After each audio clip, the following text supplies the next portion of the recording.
Bayern মিউনিখের বিপক্ষে ঐতিহাসিক জয় পেয়েছে বেনফিকা। 1-0 ব্যবধানে জয়ে ফিফা ক্লাব বিশ্বকাপে সি গ্রুপে চ্যাম্পিয়ন প্রথম রাউন্ড শেষ করেছে পর্তুগিজ ক্লাবটি। নিজেদের ইতিহাসে এই প্রথমবারের মতো বায়ার্নের বিপক্ষে কোনো ম্যাচ জিতল বেনফিকা। মঙ্গলবার তীব্র গরমের মধ্যে প্রথমার্ধের ফল নির্ধারণী গোলটি করেন বেনফিকার আন্দ্রেয়াস শেলডেরু। শেষ 16তে চেলসি অথবা স্পোর্টিভ ডে তিউনিসের মুখোমুখি হবে বেনফিকা। অন্যদিকে রানার্স আপ হয়ে গ্রুপ পর্ব শেষ করা বায়ার্নকে এখন গ্রুপ ডি এর শীর্ষ দলে ফ্লামেঙ্গোর বিপক্ষে লড়তে হবে।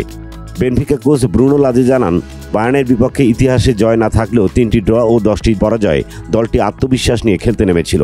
প্রথমার্ধে আমরা খুব ভালো খেলেছি। গোল করার জন্য সবচেয়ে বেশি সুযোগ আমরাই তৈরি করেছি। আমরা আক্রমণাত্মক হতে চেয়েছিলাম, কিন্তু গ্রুপে প্রথম হয়েছি। এটা আমাদের জন্য অনেক কিছু বোঝায়। কেউই বিশ্বাস করেনি আমরা বায়ার্নকে হারাতে পারবো।